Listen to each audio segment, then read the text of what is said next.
네, 안녕하세요. 주식은 역시 기리기리세 기리십니다. 안녕하세요, 기리분들. 자, 한 주가 이렇게 끝났습니다. 오늘은 또 무슨 일이 있었는지 바로 확인해 보도록 하겠습니다. SK이노베이션 걱정하지 마라. 미국에서 취업하면은 150만 원을 일시불로 준다고 합니다. 그리고 카카오페이도 드디어 옵니다. 따상을 기대할 수 있겠네요. 마지막으로 3% 그리고 슈카월드가 한솥밥을 먹게 되었다는 소식입니다. 자, 매일매일 주린이를 위한 경제뉴스 10분 정리. 오늘은 2021년 7월 2일 금요일이고요. 자, 기리분들 7월의 첫 출발 잘 하셨습니까? 그리고 7월의 첫 번째 주말이죠. 이번 주말도 푹 쉬시길 바랍니다. 같이 공부하시죠. Let's get it!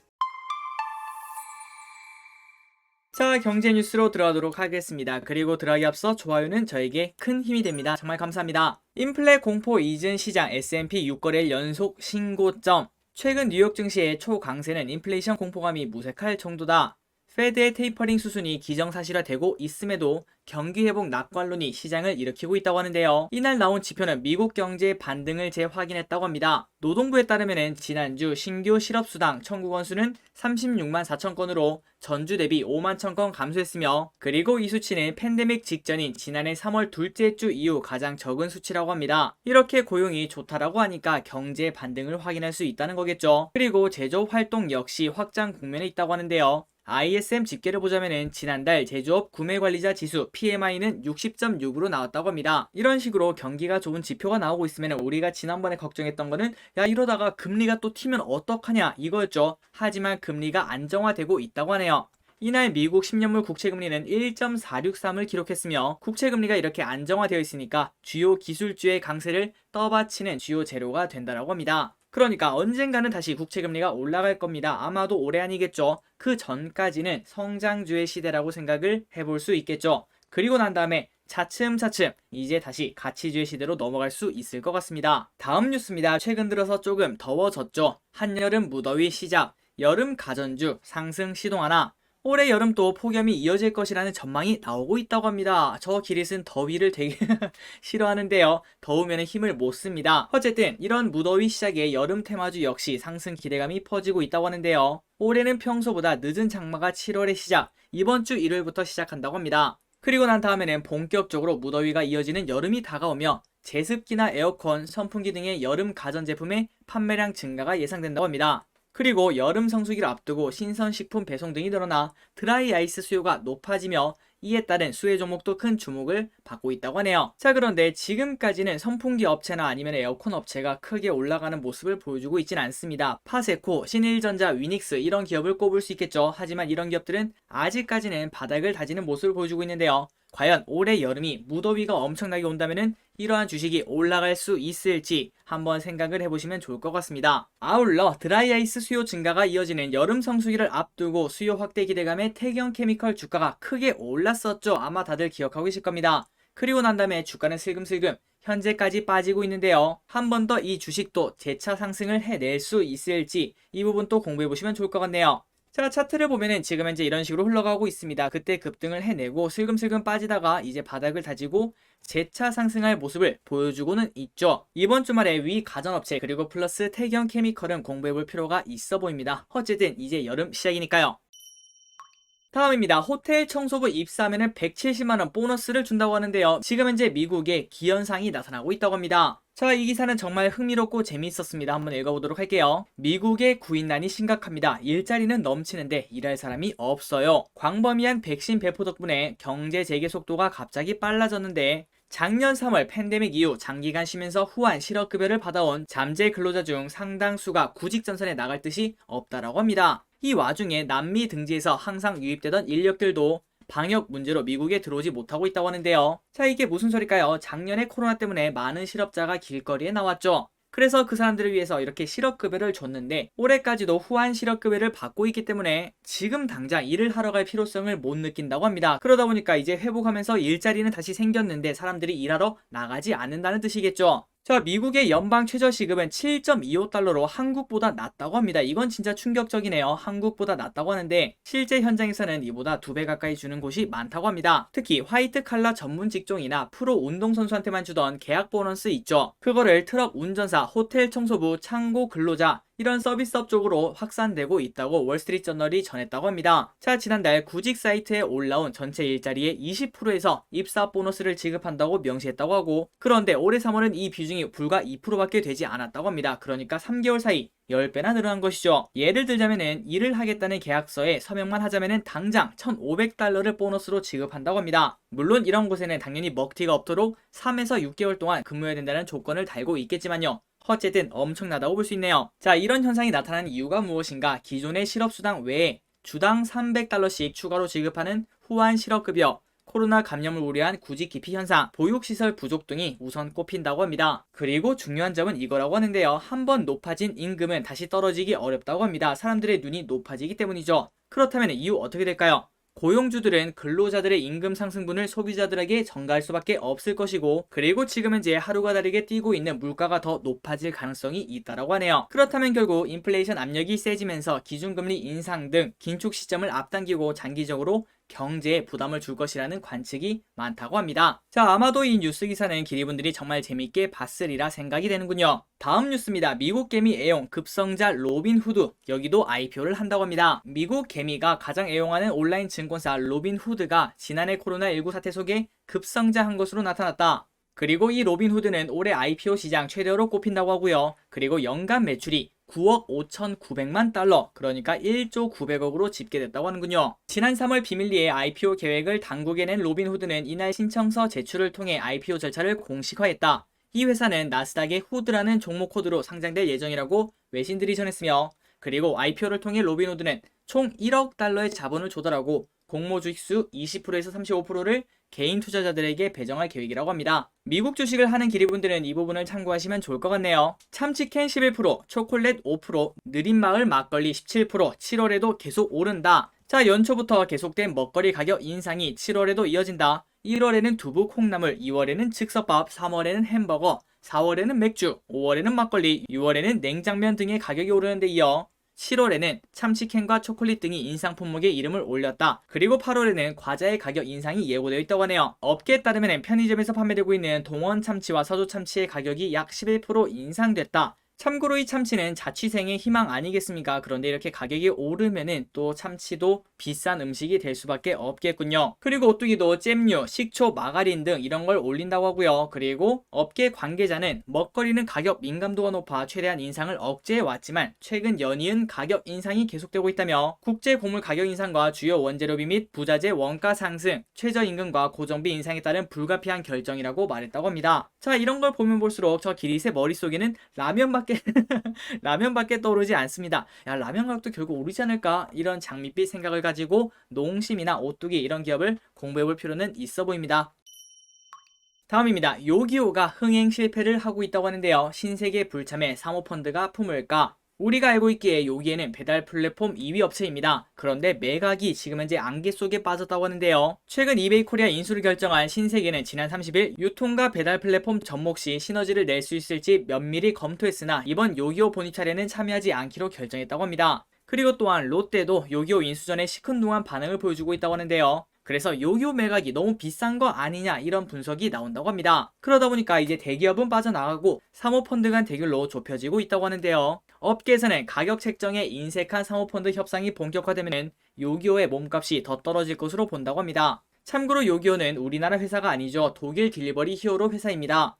자, 이 회사가 이렇게 매각을 하려고 하는데 지금 현재 원하는 게 2조 원 가량이라고 하는군요. 하지만 인수 후보들은 요기요 가치를 1조 원으로 평가하고 있다고 합니다. 그런데 문제점은 이거라고 합니다. 가면 갈수록 계속 가치가 떨어지고 있다고 하는데요. 자, 도대체 무슨 일이 일어나고 있는지 한번 보도록 하겠습니다. 2019년 거래금액 기준 요기요는 배달의 민족 78%에 이은 국내 배달앱 2위 업체로 19.6%를 점유하고 있다고 합니다. 하지만 쿠팡이츠가 지금 엄청나게 쫓아오고 있다고 하는데요. 그래서 2위 싸움이 치열해진 양상이라고 하네요. 그러다 보니까 2년 전까지만 하더라도 확실한 2위였는데 지금은 3위가 될 수도 있는 2위가 되니까 이렇게 몸값이 낮아질 수 있다는 거겠죠. 그래서 5천억에서 1조 원이 적정하다는 견해도 있다고 합니다. 그리고 요기요는 조금 특이하죠. 매각은 매각 시한이 정해진 특수한 사례라고 합니다. 배달의 민족을 인수한 딜리버리 히어로는 공정거래위원회로부터 요기요를 매각해야 배민을 얻을 수 있다는 조건부 승인을 받았는데요. 그러면서 공정위는 요기요의 매각 시한을 오늘 8월 2일까지 제시했다고 합니다. 그러니까 이제 한 달도 남지 않았죠. 한 달 안에 새 주인을 확정한 뒤 공정위에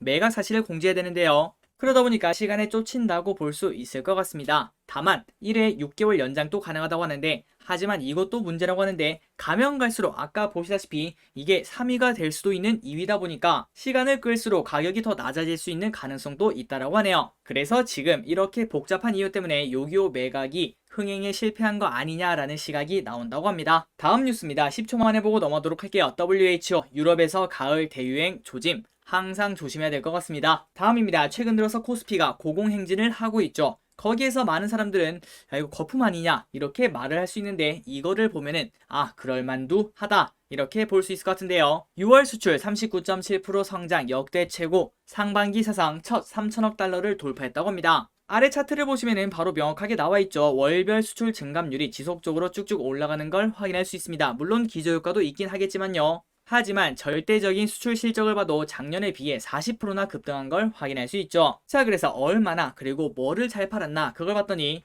수출은 15개 전 품목이 증가했는데 이 중 14개는 두 자릿수 이상의 증가율을 보였다고 합니다. 특히 우리나라 수출 품목 1위는 당연히 반도체, 2위는 일반기계, 3위는 석유화학, 모두 6월 역대 최고 기록을 기록했다고 하네요. 이 같은 추세라면은 올해 6천억 달러 돌파 가능성도 높아졌다고 하는데요. 정부는 그래서 이렇게 평가했다고 합니다. 지금의 수출 회복세는 IT 버블 위기, 글로벌 금융 위기, 저유가 등 다른 글로벌 위기보다 빠르고 강하다고 평가했다고 하네요. 자, 이런 거 보면은 지금 현재 코스피가 거품이 아니다라는 시각을 조금 더 단단하게 만들 수 있을 것 같습니다. 자, 아까 보시다시피 지금 현재 모든 게 다 오르고 있습니다. 수출도 오르고 있고요. 그리고 음식료 가격도 오르고 있고, 코스피도 지금 현재 오르고 있는데, 국제 유가도 3년 만에 최고치를 찍으면서 계속 올라가고 있다고 하네요. 자, 국제 유가가 2% 넘게 오르며 약 3년 만에 최고치를 기록했다.